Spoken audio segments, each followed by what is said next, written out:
Welcome to back my channel. અને આજે વાત કરવાની છે આજે પેપર હતું ધોરણ 10માં સામાજિક વિજ્ઞાનનું, અને એ વિષય હું હમણાં હાલમાં ભણાવું છું. મારા ટ્યુશનમાં ઘણા બધા વિદ્યાર્થીઓને મેં મોસ્ટ આઈએમપી ક્વેશ્ચન ટીક કરાવ્યા હતા, અને આજે આખું ક્વેશ્ચન એમાંથી જ આજે આખું જ બોર્ડનું પેપર એમાંથી જ પૂછાયું હતું. પણ મિત્રો, હું પહેલેથી એ લોકોને એવું નથી કહેતી કે તમારે આટલું જ કરવાનું, પણ મને ખબર છે ત્યાં સુધી મારા આટલા વર્ષના એક્સપિરિયન્સ સાથે હું અમુક ક્વેશ્ચન કરાવતી હોઉં છું, અને એ 110% પૂછાતા જ હોય છે. એનું લાઈવ એક્ઝામ્પલ હું તમને કહું. કાલે મારા નેબરની છોકરી, યાત્રી નામ છે એનું, જે કાલે બપોરે આવી હતી કે એઝ અ પડોશી તરીકે એમણે કીધું કે આંટી તમે સામાજિક વિજ્ઞાન ભણાવો છો તો મને થોડા આઈએમપી ક્વેશ્ચન તમે ટીક કરી દેશો. તો મેં 10 થી 15 question, I think 15 question tick કરાવ્યા હતા, અને ટાઈમ લિમિટ્સ એટલી જ હતી ગાઈઝ કે એ ઓલરેડી કાલે બપોરે એટલે કે સન્ડે અને મંડે તો સામાજિક વિજ્ઞાનનું પેપર હતું જ, તો સન્ડે બપોરે 2 કે 3 વાગે આવી હતી, અને એને મેં 15 ક્વેશ્ચન કરાવ્યા હતા, અને એ 15 ક્વેશ્ચનમાંથી 12 થી 13 ક્વેશ્ચન બોર્ડના પેપરમાં પૂછાયેલા છે ગાઈઝ.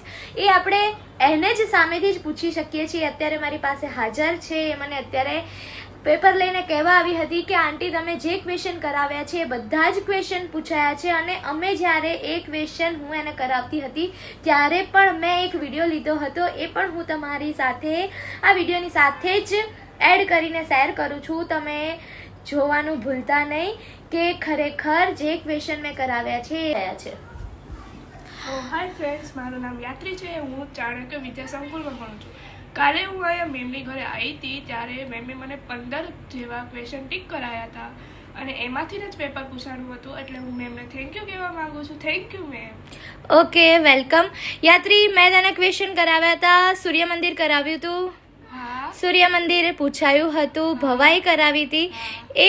અમે જે ક્વેશ્ચન કર્યા હતા એ ક્વેશ્ચન કરાવતી વખતે પણ અમે વિડીયો લીધો હતો, એ પણ હું તમારી સાથે શેર કરીશ. દિવ્યાંગ બાળકો વિશે, ગરીબી, સૂર્ય મંદિર મોઢેરાનું અને કર્ણાટકનું બંને મંદિર કરી દેવાના, બરોબર.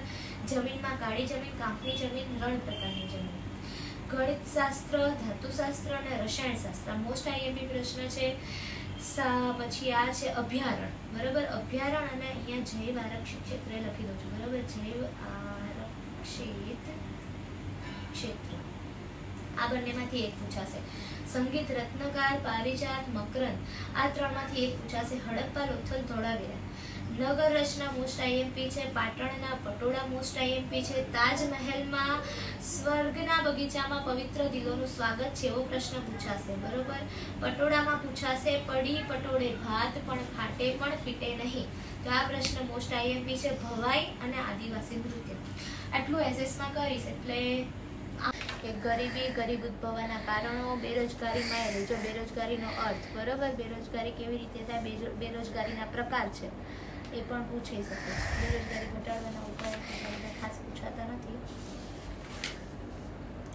આમાં જોઈ મિત્રો, તમે જોઈ શકો છો કે યાત્રીને કરાવેલા પ્રશ્નમાંથી 75% પ્રશ્ન બોર્ડની એક્ઝામમાં પૂછાયા છે. અને એ સિવાય પણ મારા ટ્યુશનના બધા જ વિદ્યાર્થીઓના પેપર ખૂબ જ સરસ ગયા છે, અને એમના 75 અપ માર્ક્સ 110% આવવાના જ છે. એમનું રિઝલ્ટ આવશે એટલે હું તમારી સાથે શેર કરીશ. જો તમે પણ 10મા ધોરણનું ટ્યુશન રખાવવા માંગતા હો, ગ્રુપ ટ્યુશન, પર્સનલ ટ્યુશન રખાવવા માંગતા હો, તો મારો કોન્ટેક્ટ કરી શકો છો. અમારી આખી ટીમ છે, જેમાં સામાજિક વિજ્ઞાન જે છે હું પોતે ભણાવું છું. ઇંગ્લિશ, મેથ્સ અને સાયન્સ માટે પણ ઘણા વર્ષના એક્સપિરિયન્સવાળા શિક્ષકો મારી પાસે છે, જે ખૂબ જ સરસ ભણાવે છે, અને આના માટે ફીડબેક તમે અમારા સ્ટુડન્ટ પાસેથી અથવા એમના પેરેન્ટ્સ પાસેથી લઈ શકો છો.